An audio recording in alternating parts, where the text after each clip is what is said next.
some of them are maladaptive and they can hurt us and make it difficult for us to get better. That's not to say you're bad to have these. We all do these. And it's just to say there are certain ways of thinking. There are certain ways of thinking that can sometimes, certain patterns, that if you can evaluate them, understand what's going on, and correct and control them, you have a better handle on how to heal depression, right? It's not to say that you're, wrong or bad or anything like that.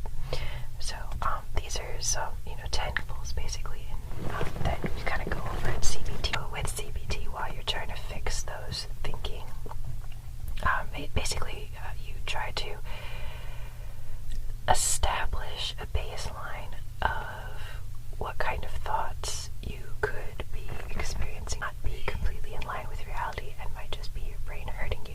That's not to say with depression, have psychosis or other disconnections from reality or delusions. Not to say that at all. It's to say that some of the thinking patterns that you have could be contributing to making you more sickly. So one of these is something called all or nothing thinking. For example, if your performance fails or falls short of if you fail at something, you then see yourself as a total every way, right? You might say, I am a failure. It's nothing like if someone doesn't text you back in a certain period of time, well, they don't like me. 100%, nothing, right? All or nothing kind of thinking. But most all or nothing thoughts are very hard to prove as true, right? Someone not texting you, you can't scientifically and rigorously prove that means that they just don't like you in general, because there's so many other possibilities and variables you haven't controlled for, right? Like, maybe they were eating, or maybe their phone was off, or maybe they're a little bit tired and sleepy right now. It has nothing to do with you. There's all or nothing thinking can sometimes be a side product of us feeling like the world revolves around us, when it doesn't. Even though we don't, depression, and I caveat that to say, right, depression can sometimes be like a poor self-image, can be the flip side of an inflated self-image, right? Somebody who thinks that they're so great, right? They're thinking about themselves all the time and how other people need to be listening to them and support them, right?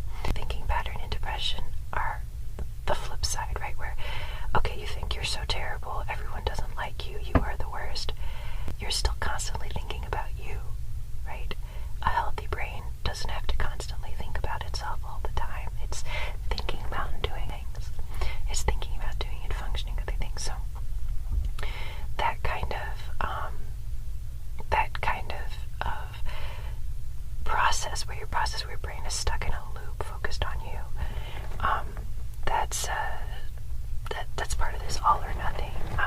All or nothing thinking can be a part of that, and that's part of making your depression worse, right? So you want to break some of those loops and get into new thinking patterns, so that you're not releasing the same neurotransmitters to keep you down, basically. But it's so fun. She's so pretty to look at, isn't she? And very loud. Alright, so then next is overgenerate. A single romantic rejection or career reversal is seen as a never-ending pattern of defeat.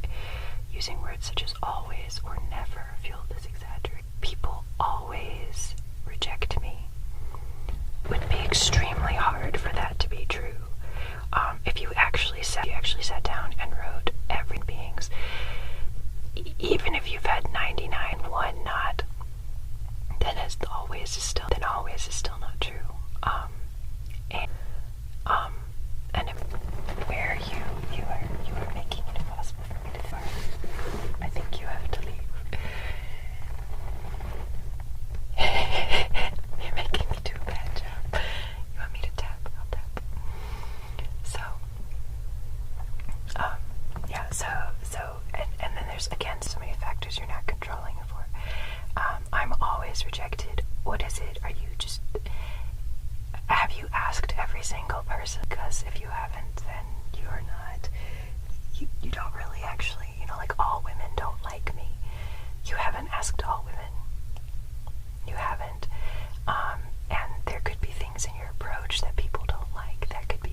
could say the women that I have don't like it when I do this. But you can't even say that unless you've asked them if they like it or not. You can't assume, and you're like, well, women just don't like people of mine, just don't like people of mine. Have you asked them? Because otherwise you're doing another really, really common thinking error, probably the worst one, which is mind reading. This is where, without checking something out, you conclude what you think someone is thinking. And quite frankly, you're not a mind reader, and most of the time people who mind read are wrong. Yeah. It's one verdict conclusions. Another one of that is fortune telling, where you predict things will turn out badly, and you're kind of that's already going to happen. You're convinced that that's going to happen, but you don't know. You can't predict the future. Definitely going to fail this test. No matter what I do, maybe there's an 80%, but maybe there's an 80% likelihood, but then you'd actually have to study that, and calculate that prediction. You can't know really. You can't know for sure if you really, you can't know for sure if you haven't tried it. So if you haven't tried it, there's no way to know.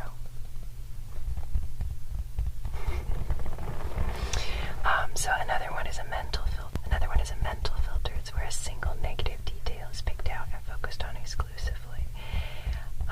So for example, you may receive I do this a lot, you receive many positive comments about your presentation from a group of associates at work, but one of them says something mildly critical. You obsess about that critical reaction for days and ignore all the positive feedback. So, and this has happened to me a lot. I do this quite frequently, where I will get tons and tons of positive comments about how something I'm doing is helping people, but the negative comments from the people who have been bad to me, and who haven't really proven themselves to be that great, to others in general, those are the ones that I'll obsess about and think. Those are the ones that I'll focus on, right? So, you predict things. It's like a drop of ink that discolors a beaker of water, right? That one is the whole color that you see, and that's not fair. That's not how it should be. So that's another thing here.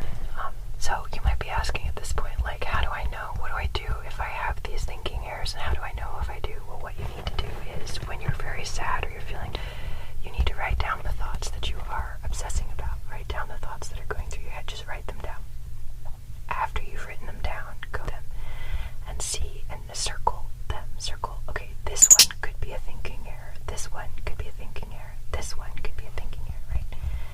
So you write out your thoughts, you circle them, and then you answer on the next page, okay?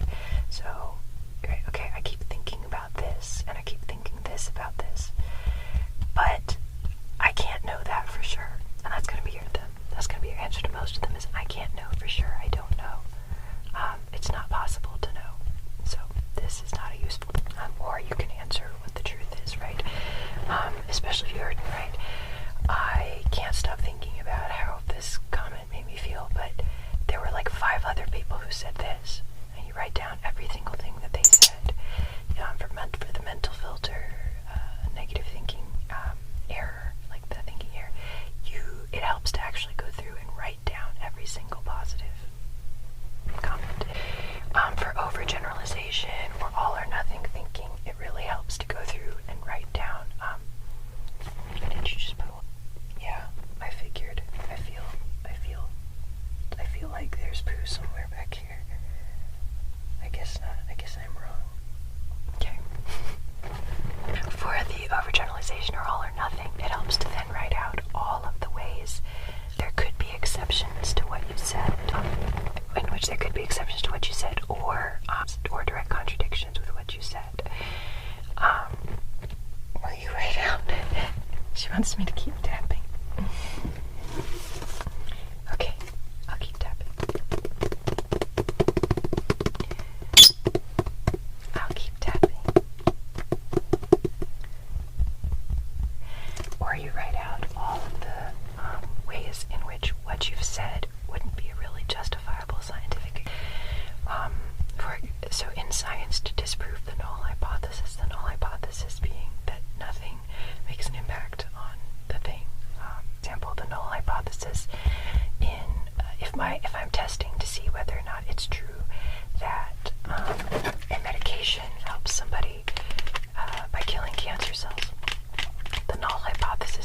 doesn't do anything, right?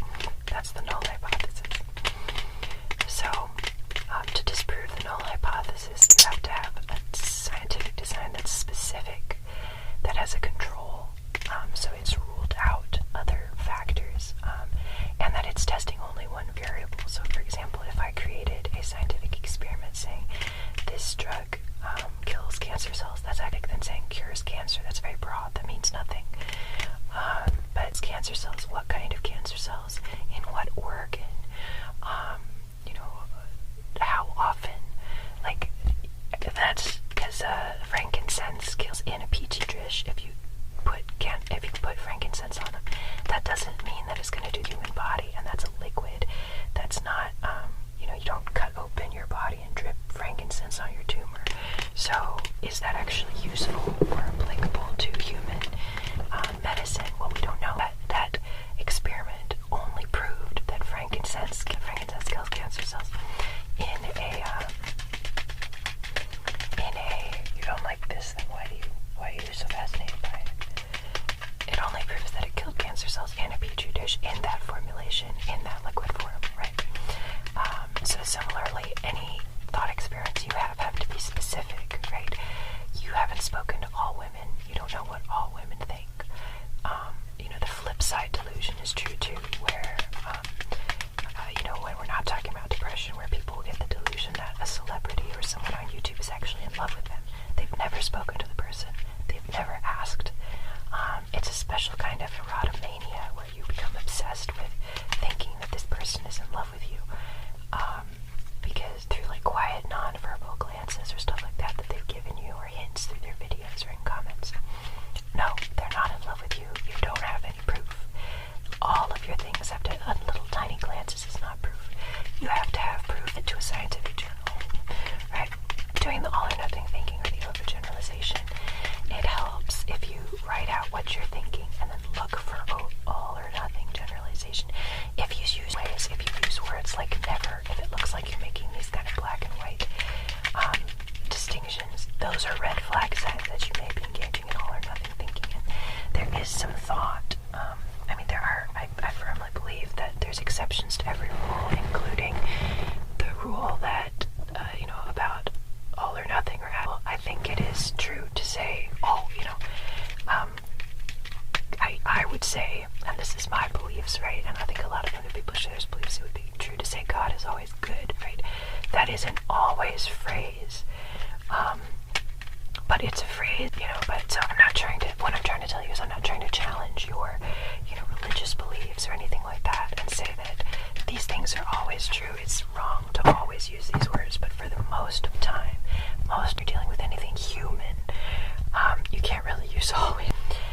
And even in that context, you have the question of, how do you define good? How do you define God? How do you define all these? Even in that sentence, there are specific and important caveats that change what you're saying.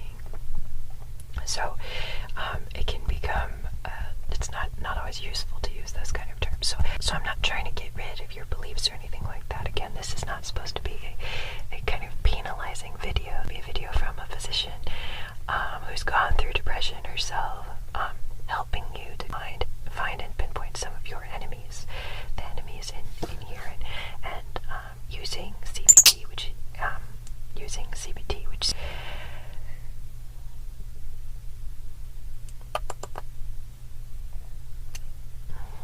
CBT is one of the most studied forms of depression therapy that we have. It was one of the only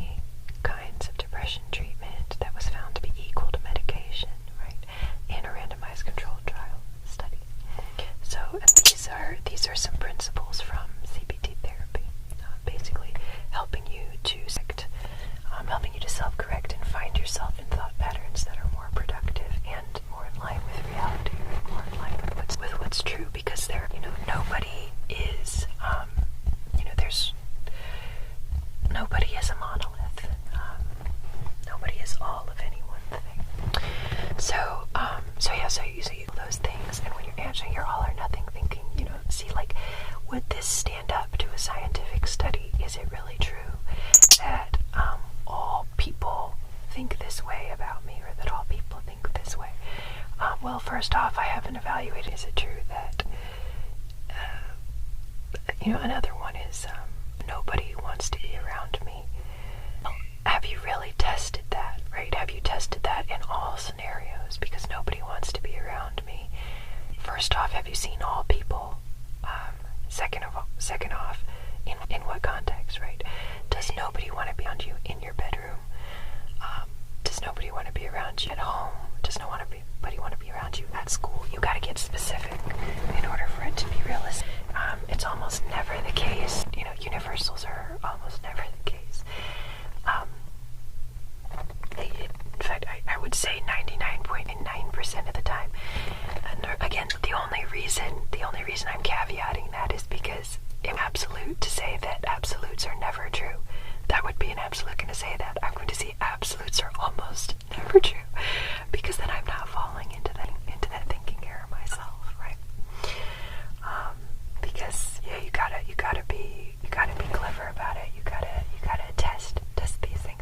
I don't have evidence that absolutes are never true, because I haven't tested all absolutes everywhere at all.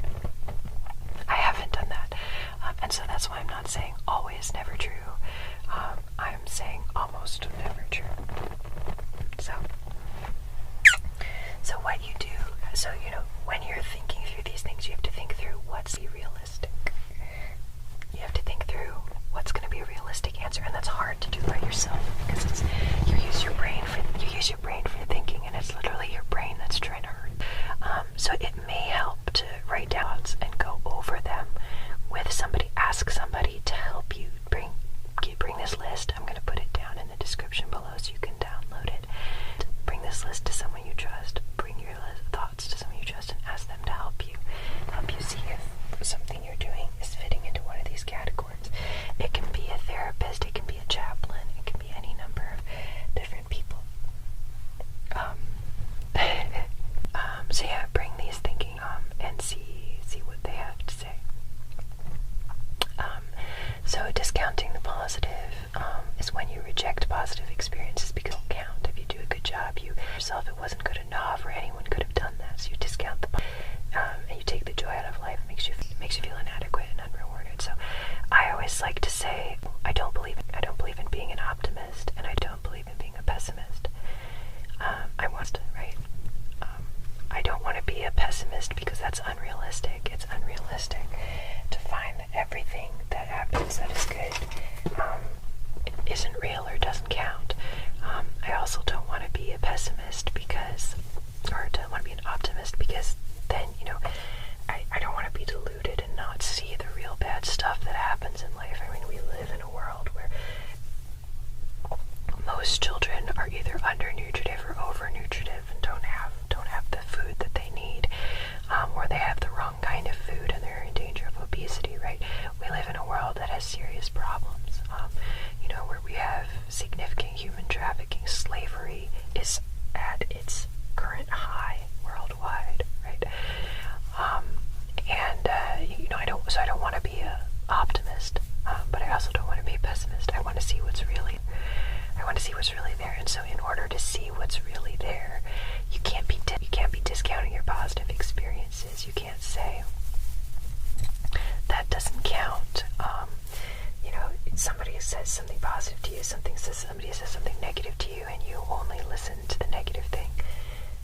That's biased, right? You have to be able to recognize your own bias. You have to treat your brain like it's a scientific study, basically, like it's a scientific tool. And that's how you get better, is you scientifically, with evidence, evaluate and replace the kind of thoughts that not only are not based in reality, but that are going to hurt you.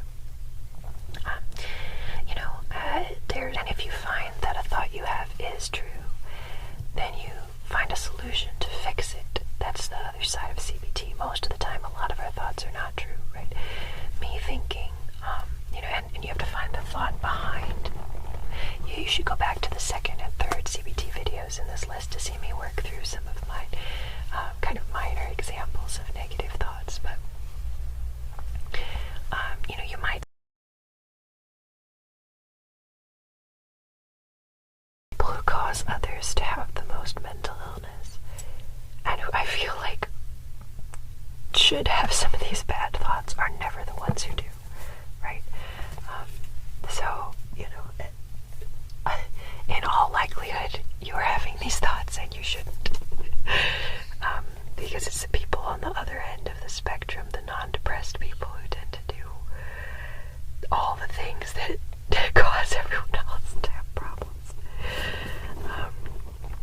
Again, it'll take away your power if you blame your depression on other people, so don't do that.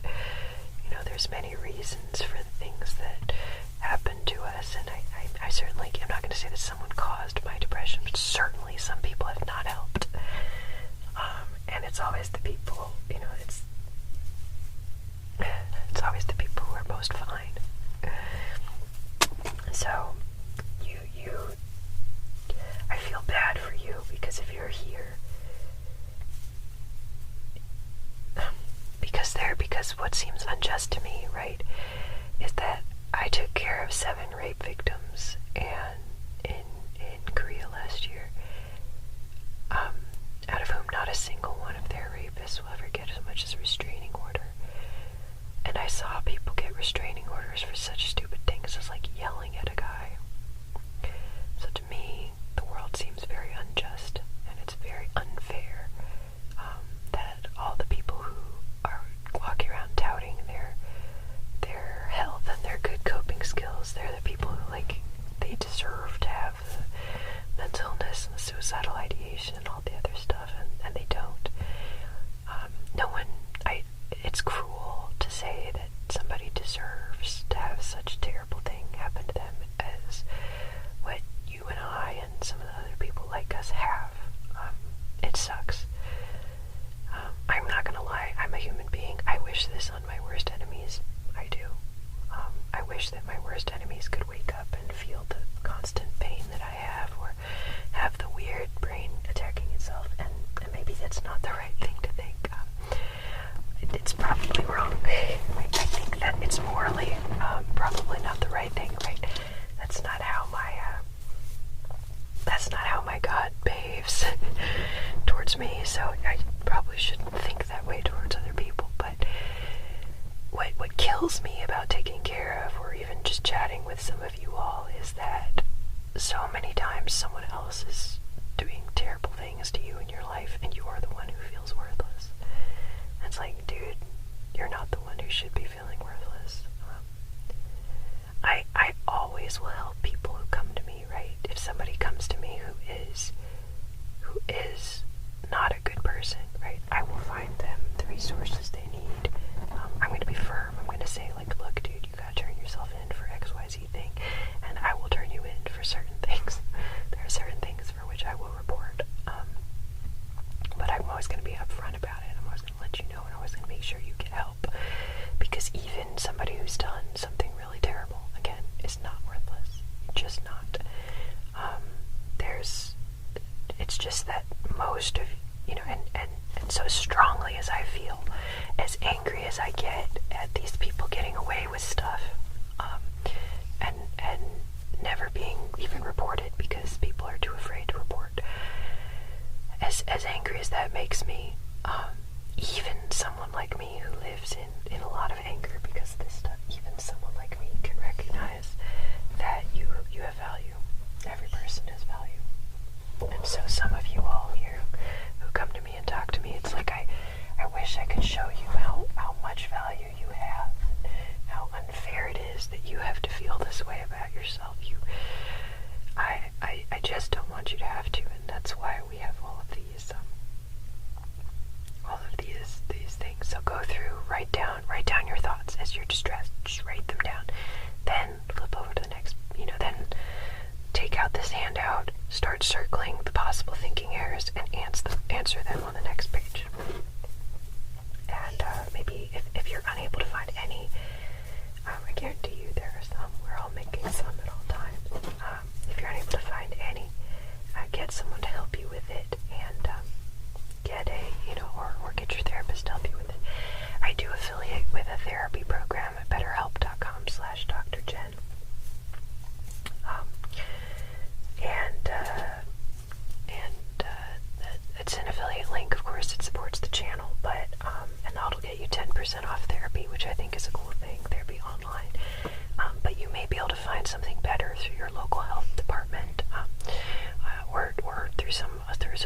work.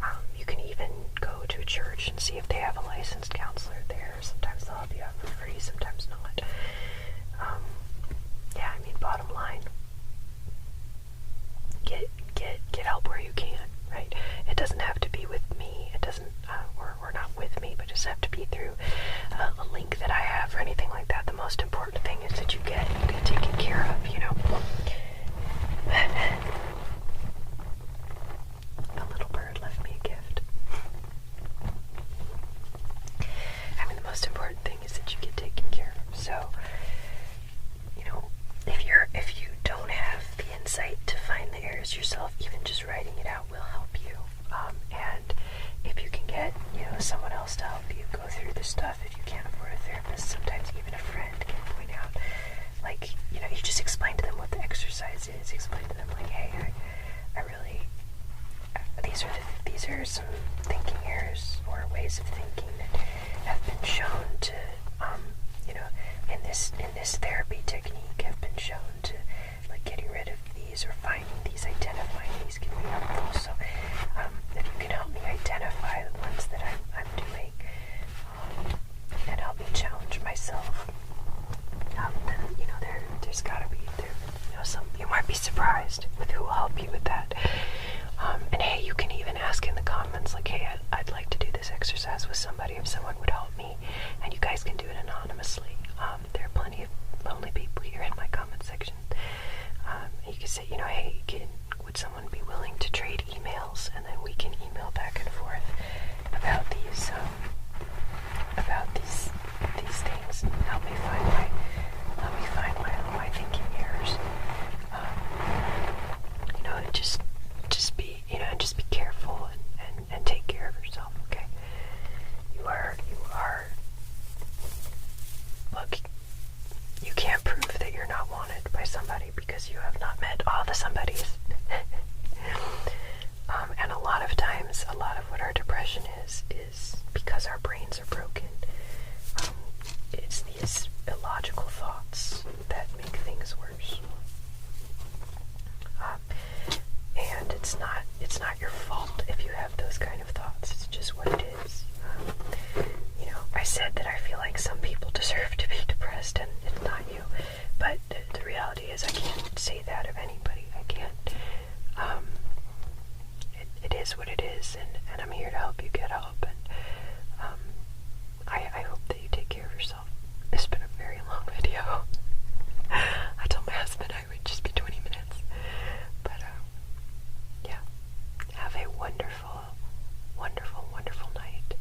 I hope you'll do this exercise. I hope you'll take care of yourself. And I hope that talking about the extremes kind of helps you to see and identify that, you know, you're not quite as terrible or in as terrible, you know. I think it helps to put your things in perspective, I hope. And if you are in one of these extremes, if you have seriously hurt somebody, I would ask that you turn yourself in. But I would say still, again, you're not worthless, and you can also use this kind of technique to help yourself.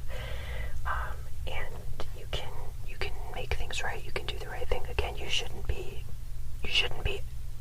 be distancing yourself from the life of the person you've done this to, because just you being around them makes things worse for them. So you should step back and be far away and find ways to do good for them and for others from far away. And on the other hand, if you've been severely hurt in one of these ways, you are not worthless, okay? The idiot who did this to you they do not deserve the power over your life to make you continually feel terrible. The scar left on your brain, they do not deserve to have. So you need to heal. Your healing is a form of revenge, because your healing takes away the power they have over your mind. And that's why actually certain